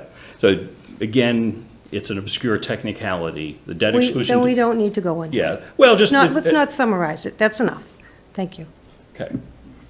I do want to add, a debt exclusion goes above the levy limit, and the 2.5% doesn't get allocated to that debt exclusion. I don't. If it's an operating override, it absolutely does. We're not doing an operating override here, we're doing a debt exclusion. So it's I above. think you're muddying up the question, so I don't answering the go along question. with that. Okay, either way, the short answer is a majority yes vote by the town on question 6 lets the fire station project go forward. A majority no vote at the ballot on question 6 does not allow the fire station project to go It's only forward. based on money. It's only based on the money, that's all. The vote. The vote is only based on the money. So what you're Right, saying but is, without the money, the fire station doesn't go Correct. forward. That's fine. Right, yeah, because the town meeting article was contingent upon this passing. Right. So the town meeting article really doesn't count unless there's an approved ballot question that goes along with it. I understand Yeah. that. But, I mean, there's some questions because we have what's listed on the ballot, sample ballot on the town website that has this vote yes on 6. And I said, what is that? I had to look into that. And that vote yes or yes on 6 was actually from there's a couple of people who have opened up a municipal Oh, okay, yeah. fund, I don't know what a campaign. Ballot question. Finance. It's a ballot question Yeah, campaign committee. finance. Yeah. But it's obscure when you look at the page, because I've gotten calls for this, and I had to find out what that meant. Okay. So when you had this saying, vote 6, or vote yes on 6, it's not part of what the town should be saying, it's part of what this campaign is asking you to do. So it's a totally different thing. And I might add, nobody has said they don't want a new fire station. So that's very important to say, that everybody is in support of this municipal project. I think the biggest question was the cost. So, Great. All right, with that, did anyone have any questions on the ballot as we have to approve it? Even if we didn't want to, but we do. Would someone like to make a motion? Oh, it's me, sure. Okay. I move the board vote to approve and execute the November 5th, 2024 state election warrant. Second. Motion's been made and seconded. Any other questions? All those in favor, say aye. I see that as unanimous. We have a ballot, again, in the obscurest way. People are already mailing in their ballots, people are already voting early, but we have had to approve it anyway. I came here to vote early and forgot we had a meeting. I'm like, oh my gosh, that's right. All right, next on our agenda, we have reports. Let's see, Laura, do you have any reports tonight? Sure. I've forgotten the date, but I attended the Salmon anniversary party. They just celebrated their 20th year in Northborough. That was a really nice event. I also wanted to, I'm not sure what the best process is, and I know that you've been so busy, but it would be nice if there was an easy proclamation process. Every time I've gone to these different events, our state reps have had really nice proclamations that they've been able to give to the different recipients. So I'm thinking something, we've got Eagle Scouts coming up. It would be nice to have gold award certificates, business celebration, something that we can easily request and sign. So I don't know if we can review a process for that. And I also, coming up, will be attending the Veterans Luncheon at the Senior Center. And that concludes my reports. Great. On that, I imagine we can print a certificate for just about anything. Yes. Really, the question is getting board signatures on something far enough away, and sometimes we don't know when those are coming up far enough. Maybe we could talk about having just a bunch of them pre-signed that we just sort of say, anybody that's opening a business, we automatically give a certificate to, and we sign a few of them, and then you can just print the name and the name and the date over it later. we don't have to decide that now. But I agree, I've been to, some ribbon cuttings and things like that, and it's, the state rep hands them something, and the state senator hands them something, and we say, Kinda awkward. we say hi. And it's funny, I did talk to some people in other towns. Other select boards usually don't do that, but I think it would be a good practice to do that. So, I like it. yeah. Yeah. Okay. When is the Veterans event at the I senior would- center? November 7th. Thank you. I'll also be there. And the time is 11:30? I'm not sure on that, but I can follow up with an email. Okay, thanks. Usually Julianne, about that time. any reports? Oh, yeah, just one thing, the policy subcommittee met twice, and we spent quite a bit of time talking about refining our charge, and we started to review current policies and kind of figure out if they're still relevant, and if they are, do they need some additional things? I have to say that Linda and Angie have been really helpful in adding their thoughts, like, should meetings also, do we have to include something about hybrid meetings or remote meetings? So I want to thank them for that. And I think one of the interesting things we did is, as we're going through the policies, we kind of had tangential items, and we're generating a list of those kinds of things to be brought to the board. So we've started, is basically all I can say. Did you get anywhere, I apologize if I missed it, on the common drive naming? No, Process? not Okay. yet. Oh, would you like us to do that I think fairly that's kind quickly? of pertinent. Okay. Just as an update, I learned today that the planning board, remember we talked about Phineas Drive and so forth, planning board has gone back to the property owner and asked them to come up with another name. I think it would be a good idea as soon as possible for us to have a policy, even if it's a temporary one that says we do the same thing as street naming policy, just so that whatever that name is can go through a process. Okay, thank you. Okay, great, thank you.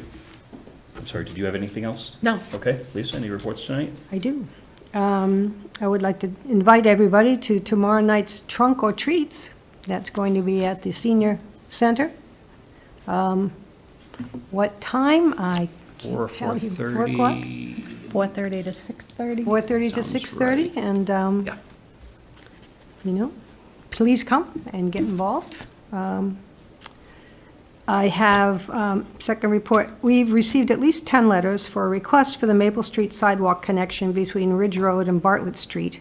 And I've been asked by a few of these people when we're going to be able to put this on our agenda. Next week, next That's Monday. next week.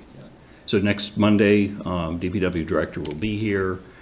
He should have by that point the cost estimates that we directed him to prepare back a couple of months ago for the different sidewalks that we talked about. And that, of course, is included in that. Yes, it should Okay. definitely include that one. Okay. It'll also include the police station siding, which went out to bid, and I think we've all informally have seen the results of that, so we'll be asked to move, All to right. make some decisions on that next week. And again, on the request from neighbors, we have received a request from neighbors regarding a safety concern on South Street near or at 190 South Street. I'm not quite sure where it comes in the curve of coming down toward Northgate. But they've been asking for a blinking sign to slow down the traffic. I did direct them to send the inquiries to the Traffic Safety Committee, and I personally would like to support an effort to help reduce their concern. And I think this has been a section of town that's been long waiting for this. I believe that there was a sign that was put up for speed limit that was blinking that did not go there. But I do think that they have a very valid concern. The sidewalks are not 5-foot wide sidewalks, and it's very close. And people do not want to follow a speed limit recommendation. As luck would have it, the Traffic Safety Committee will also be here next Monday. Oh, very good, very good. And I don't know whether they have dealt with this. They, on that particular issue, they need to go through their process. So, directing that resident to the Traffic Safety Committee is the appropriate Yeah, and point that was point of done. view. I don't know whether they've discussed that or not, but you can ask Okay, next week. all right, and that concludes my reports. Thanks, Lisa. Mike, any reports tonight? Yes, so I know the school committee wanted, in their meetings and passing on that they're going to be going out to bid for transportation. So just something to keep in mind. Don't count that free cash just yet. And unfortunately, the expectation is because they're going out to bid to keep current service, it would probably be more expensive than what we're currently paying. So just another coming soon expense on top of all the others, so. I hear nothing but bad news when it comes to transportation, state or national-wide, when it comes to school buses. Unfortunately, yeah, so, It's getting more expensive and getting worse all at the same time. right. But that's the only report I have, so, Okay. a downer, unfortunately. But A couple of things, as Laura mentioned, ribbon cuttings and things like that. Laura and I both attended a ribbon cutting at Level Up Automation for their new showroom. A little while back, I don't think I mentioned it at a prior meeting, I attended a ribbon cutting at Andrew Abu Realtors for their 20th anniversary, and a new business opening of Concierge Physical Therapy. The ribbon cutting there, so all of those times I keep thinking, I want to hand something over, I want to hand Yeah. something over, so we should do that. Can I ask, Yeah. so there's a couple of those that I hadn't heard of. Is it a board invitation for those, or what's? Sometimes I just hear about it either from a chamber member or the president of the chamber is somebody I know. Right. And I would say I hear about those things in random places. Because the Level Yeah. Up, it was Yeah. it wasn't official, so that's why I didn't include it in my report, but I Okay. don't know if there's a better process for communicating these types of things, as I do want to support Yeah, all of these exciting yep. activities. Yeah, I think ideally, if we had an economic development commission, they would be on top of that. I'm not sure of because different, and I went to one that I did mention a while back that was separate, that where Old Glory was, the new gift shop there, Sassy, Crassy, and Creative, which is a really Yep. cool store. The owner invited me to that, because I'm personal friends with the owner of that one, and that's why I attended that. Does the chamber membership cover all of us, or is it? It does. Okay, so hopefully maybe they can add us all to the Yeah. communications? It's been discussed. Okay, thank you. Sorry for interrupting. Yep, no, that's good. I was also going to mention the trunk or treat. I will be there. That occurs tomorrow afternoon. And I want to thank a lot of people in town for the CSX, the railway repairs that were done across Route 20, not this past weekend, but the weekend prior. As you might be confused by the signage, you may think they're still coming up. So I will say, on the plus side, CSX, I think, did a great job. They did the work very quickly. It was very carefully planned out. I know from speaking with the DPW director, there was a lot of pre-planning that took place, particularly about the detour, everything from turning radiuses of trucks to make sure they could make the turn from South Street onto, I think it was Summer Street, to go across, and everything else of the DPW and the police department and the fire department all played a big role in that. Diane played a big role in that. I know our state reps played a huge role in that, in making sure that that happened. I want to ding CSX a little bit that the signs that are still out all over town that says this weekend Route 20 will be closed because of the railway project. That is now 2 weekends old. I know Diane has spoken with everyone. Chief Griffin has spoken with everyone. I have threatened to bring out my wire cutters and take care of the problem myself. It bugs me because people think that there's still going to be a construction project there. And those are CSX lights. Those are not town lights. when do we get to continue, when do they become abandoned property? I have a See if lawsuit Scott on will your just tow hands them to the again. garage, and they're ours. Talk to Scott in the morning. Thank you. And that ends my report. Diane, I'm sorry, did you have any reports tonight? I do. Okay, great. I just wanted to mention that for early voting started, 2 weeks of early voting, and it is going through November 1st here at the Northborough Town Hall, Monday, Wednesday, and Thursday, 8 a.m. to 4 p.m., Tuesday, 8 a.m. to 7 p.m. late at night, Friday morning, 7 a.m. to 12 noon. And then also, in addition, Saturday, October 26th, from 9 a.m. to 5 p.m. Thank you. Thank you. Thanks. Yeah. Okay, great. That ends reports. On future agenda items, we continue to add things to the bottom of the list. We've got some good things coming up. Jason mentioned the tax classification hearing, which will be November 18th. That's where, we make the annual decision on the tax rate. If anyone wants to discuss any of those options in advance, let me know. We can try to talk about it earlier. Also, on that same date, we have penciled in an Applefest discussion. We had talked a couple meetings ago about inviting the Applefest committee in. I know they haven't committed to that yet, but hopefully they will.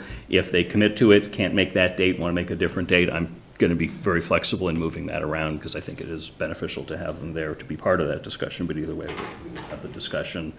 There will be a special meeting on the 11th of December for the Economic Development Forum. That was solidified. It says tentative date on the agenda. That was solidified today.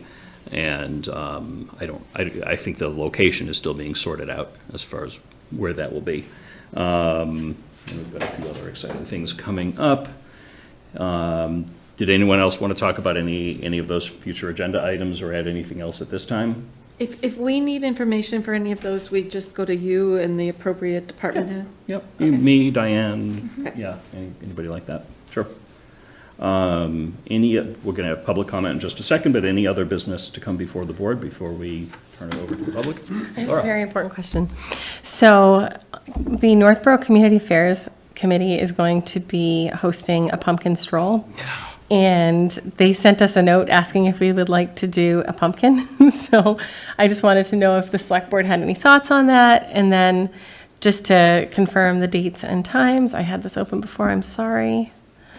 But does anybody have any thoughts on doing a select board themed? I was asked Pumpkin. that too, and I It politely. has to be a themed pumpkin? Well, it's our pumpkin. So, I guess not a theme, but we can make a pumpkin on behalf of the select board. I'm happy to help with this if we you, have a very creative person. you can do a pumpkin on our behalf. Do a pumpkin? I have no No. ability to carve a No. I've Me tried. either. I could have in past years, but this year's going to be a tough year for me to do a pumpkin, so. And next year, if things go well, I'll be able to help you with that, but this year's going to be. I'll be at that event, but I did not commit. Actually, you don't have to carve it, you can always color it. It doesn't have to be carved. Can I do something on behalf of the board? Oh, we. Okay. Yes. I mean, if anybody, I have no artistic skills, but I really love that they're inviting us to do it. Yeah. So if you've got any thoughts on what you'd like to see on it, send it my way. Keep in mind, I am not very creative, but I'll do my best. Thank you. And for the rest of the community, there's going to be music, candy, face painting. You can wear a costume, you can get a donut. And the pumpkin contest is going to be on October 25th at 3:30. It's this Friday. I got to get carving.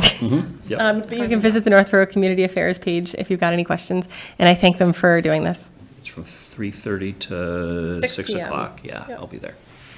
Great. Just a question on future agenda items. I'm sure sprinkled throughout these upcoming meetings will be additional discussion on ARPA allocations. And Yeah, so next week, we've been waiting on the sidewalk discussion that I know is a top issue among board members.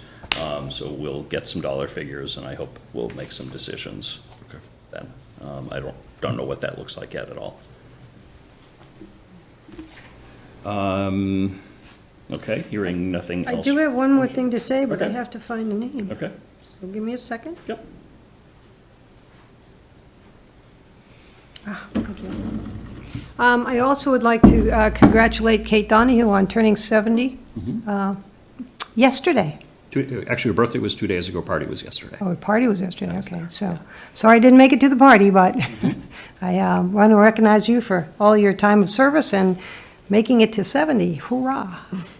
Yep, yeah, I was able to attend that event, and it was a lot of fun. Saw a lot of Northborough people that I already knew and some that I didn't, and people from all over her district, including a neighbor.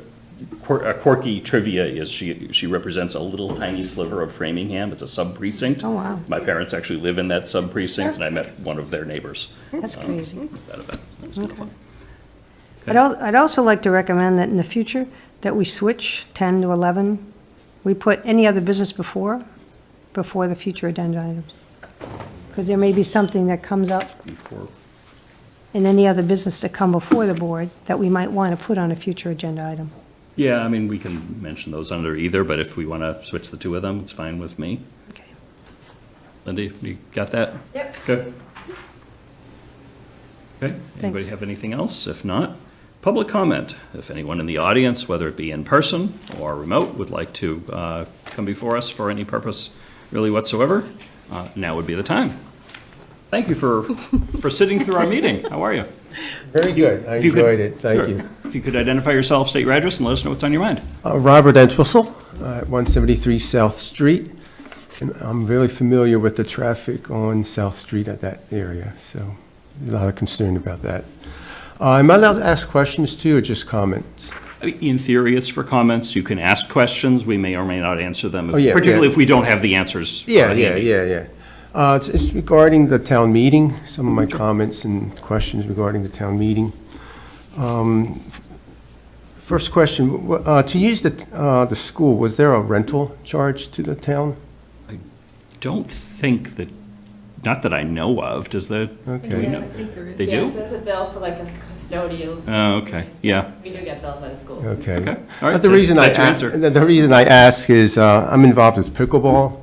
Okay, And I know they tried to use the pickleball courts at the high school, and they didn't, the rec department did not use them because there's a charge to use them for their programming. okay. I was wondering if that could be looked into and maybe waived. I would talk to the regional school committee about that. So a high school. Okay, yeah. Yeah, the high school Yeah. particularly is almost, it's like its own town, and it is managed by the regional school committee. So this board has, we can say, yes, we waive the fee. No sway? We have no, yeah, they're the right body to talk to about that. Okay, I mean, we It can't. sounds reasonable, We can't but yeah. withhold taxes or anything from them if they don't let us use it for, no, I'm just kidding. Yeah, yeah. I mean, I think what you suggest is reasonable, but Oh, okay, we okay. we could that's approve it and them. it would mean nothing. Okay, all right, good. Okay. I enjoyed all the information that was shared at the town meeting. It was very well run in many aspects, but there was a few aspects that was concerning to me and to others. It seems like you would probably say it's the moderator's responsibility to allow more discussion or to not cut off questions too soon or comments too soon. Is that correct? Yes, yeah. Once the gavel goes down, it is the moderator's meeting, and the moderator has tremendous flexibility over how to interpret that. Unfortunately, I felt more questions could have been asked. People wanted to voice their comments. And in fact, I was promised 2 more questions I could ask, and that never came up. I asked 2, one of them was did anybody have an objection to or concerns within the board with the vote? And I think there was 2 out of 5. And one person spoke, and another person didn't speak for some reason. And I only came to the meeting because I wanted information to make a good decision. And I'm not sure if the moderator didn't allow it or somebody else didn't allow. Yeah, No. moderator is the only person that can allow or not allow any discussion at town meeting. Our roles, we're really equal to everybody else in the room. Okay. We happen to be sitting facing the audience because the tradition is we're the ones that created the agenda. So we go up at the front. There are mixed opinions over whether that's a good idea or not a good idea, but that's the way it is in Northborough. But we have no special role in the conduct of town meeting. I will say my experience in a few different towns is that when there is a motion to move the question after some period of prior discussion, Right. the moderator, in a general sense, will usually allow comments or questions from people that are standing up at the microphone waiting to ask a Right. question and cut it off at that point. And if I remember right, when the woman who made that motion, there was no one else standing at the microphones, so. I wasn't standing. Right. I thought I'd be recognized again. Yeah, Mr. but I- Entwistle, can I told you, I promised you can ask 2 more questions, and Yeah. anyway. The moderator may have thought, well, you're not standing up, so maybe you don't have them anymore. They Just, were I got to stand addressed. up next time. Can I appreciate you saying that because I know we as a board devote so much of our time to listening to the residents. You've added several options for public comment, and I too was really, the town meeting process is something I look forward to, but there were several people that came up both after the meeting that were frustrated that they couldn't speak, and have called me afterwards with frustration. And when I sit on this board, the last thing I want to be a part of, you know, whether or not it's the moderator's fault, is that someone wasn't able to be heard. And I would like it if we could discuss this with the moderator and have an open discussion, because if he's going to lead that meeting and complement what we're doing, I think we need to do a better job to allow everybody the option to speak. So I definitely hear where you're coming from. Yeah, it and was I- interesting. We had questions, but we had to get permission to ask the questions. But then some people in the front came right up and responded to those, and they weren't recognized or given time. And anyway, just it's a little strange for me, because I just wanted a little bit more information. Yeah, I bring this up to maybe it could be, someone could make it better somehow, some way. Sure. Coming up I don't know again. if you're making a motion in the beginning saying, I'm going to make a motion that anybody who wants to speak can speak, and you can make a motion on the vote so everybody has a chance to speak. I mean, I don't know how that works. Yeah, I And mean, if somebody makes a motion, you second it, that's passive. I don't want to be interpreted as defending what took place, because I don't, whether I agree. No, or I just want to disagree. make it better. Yeah. I'm not, So, I don't want to be I will critical. say that I've received, and I think this whole board has received, a number of comments about that town meeting with a number of different aspects of things Okay, that yeah. we might be able to do better in the future. My responsibility as chair is to plan out future agendas. I already have 2 topics on March 10th. What I anticipate we haven't even set that schedule yet, but I anticipate we'll have a meeting on March 10th. One is for town meeting prep rules about speaking at podium, et cetera, is what I wrote into my notes. And we also have had some discussion from the public about disruptive individuals at town meeting and Oh, how yeah, to that best deal happened with too. that, and I think that should be a discussion also. So I would anticipate that the moderator would be here for that discussion, and the reason I chose that is that's, a little bit more than a month before our annual town meeting, which I anticipate will be the next time that we'll gather together. So there'd be as a well. moderator there, and I would- they would control the whole meeting, and you can't Yeah, I mean, can't say that you can't stop motions. They just control the whole thing? Yeah, well, so what I'm talking about at March 10th would be a select board meeting where the moderator would be sitting where you were sitting. Oh, yeah, and yeah, we would yeah, discuss yeah, in yeah. advance, and what I would ask of the moderator there is to clarify in advance at the start of the meeting what the rules of the meeting are for people who are unfamiliar. Yeah. And some of those, there's a lot of gray, I know that there's a lot of gray area that the moderator Right, can right, interpret right, on the right, fly. right. My hope is that he could state what those rules are in advance, how he would interpret something in advance, so that everyone has an expectation as to how it will be Yeah, conducted. and remind me to stand up again. Yes. Yeah, I mean, I think, I that's love good. town, Yeah, I think yeah, we yeah. all love town meeting. Yeah. It makes sense to have the option for a motion to move the question, that's why it exists. But then how do you deal with that, and there are different times that different moderators will respond and recognize that. So, but ultimately, yeah, the moderator is the sole authority at town meeting. The moderator may ask questions of town council as for opinion, which I think he did a couple of times that night. I happened to be sitting next to town council at that meeting, so he and I talked about some of those things simultaneously, but ultimately, the town moderator is an extremely important position. I'm sure it's not an easy position, but I just wanted to share that with Yeah, you. no, I really do appreciate that input. And then you go back to the school committee, right? You said I school would- committee? I would talk to the regional school committee. The regional, so that it's because the high school is almost owned and operated by the regional school committee. Okay. And they have even more authority over the schools than the K-8 school committee does over the K-8 schools. Doesn't hurt to ask, right? Yeah, yeah, I think it makes sense. All right, thank you. Thank you, Robert. Thank you very much. Okay, thank I you. have something. As a citizen. Oh, as a citizen, all right. You don't need to take advantage of that, but sure, why not? Why not? Okay. I'm speaking as a citizen, as a Okay, resident. identify yourself if you My could. name is Lisa Maselli, and I'm 13 Maple Street, and I've been seen at town meeting asking questions for many years. I have some questions about the process of the special town meeting, and I've been asked by a number of people to speak on this. So I wanted to first state or ask is that if the chairman could direct me to the bylaw or mass state law that states that a select board member may not respond to a citizen's direct question or at town meeting or special town meeting to explain a vote they made on support or non-support of a warrant article. And secondly, I received some written advice that if I were going to speak, I had to go into the audience and speak as a resident and not as a select board member. And I was told that I would have to resign in order to do that.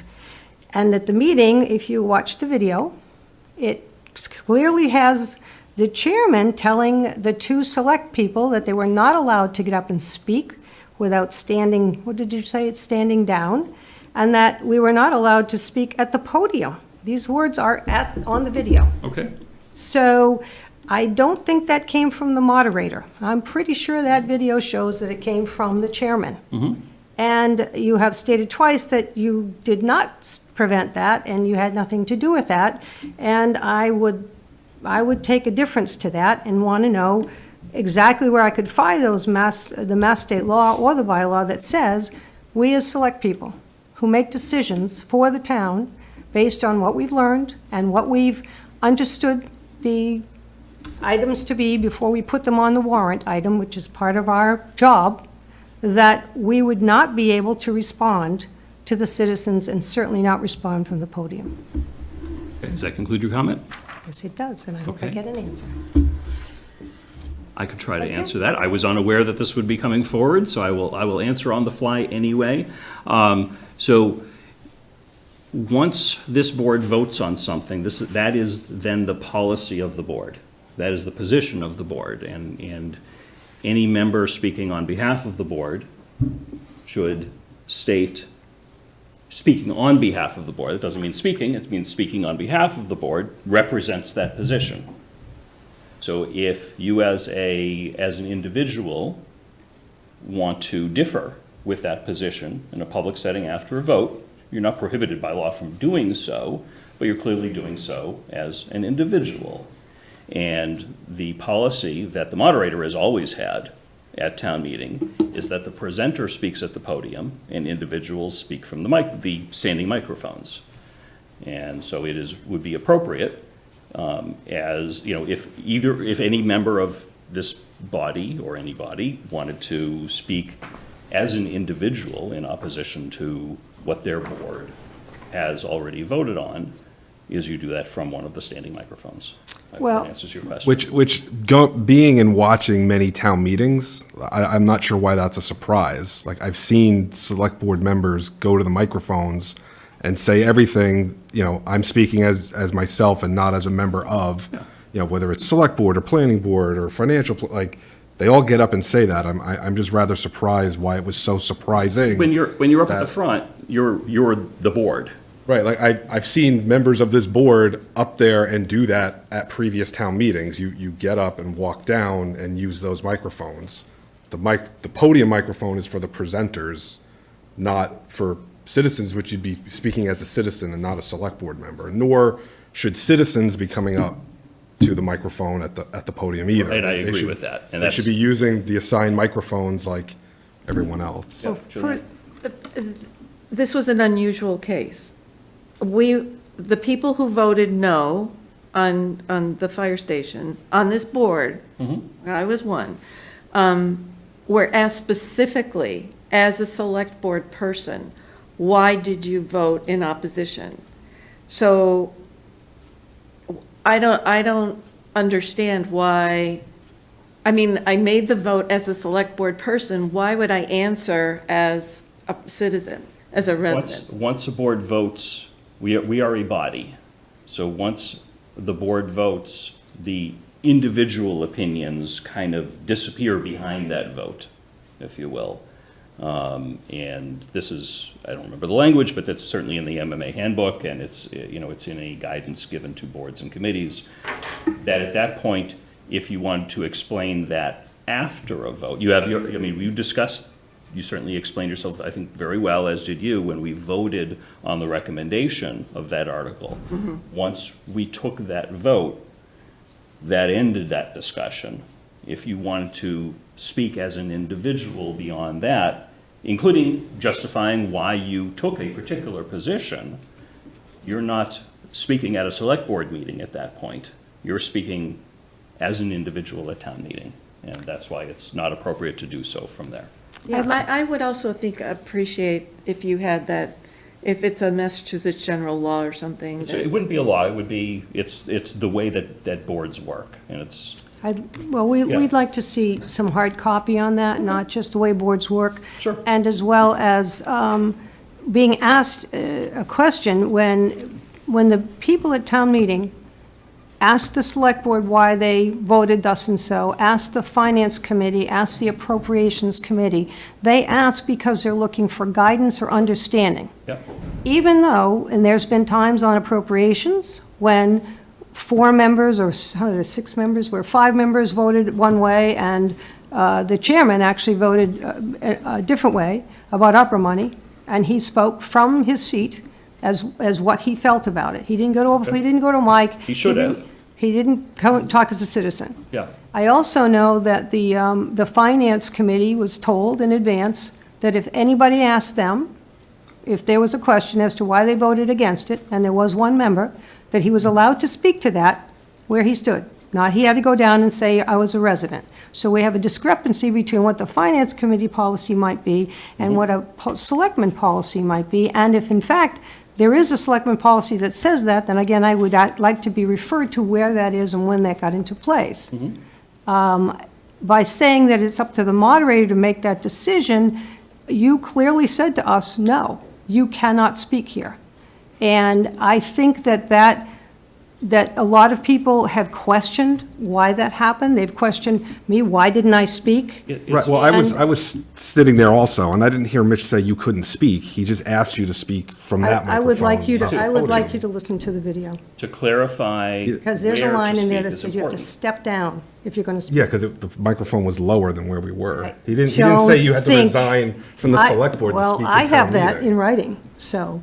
All right. I mean, Why don't, if you have particular questions for me, why don't you send me an email with the questions, and I'll do my best to answer them. Thank you.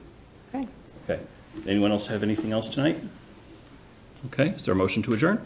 So moved. Second? Okay, motion's been made and seconded by whoever Linda heard. All those in favor? Aye. Aye. All right, adjourned, 9:07 PM. Thank you very much. What is this?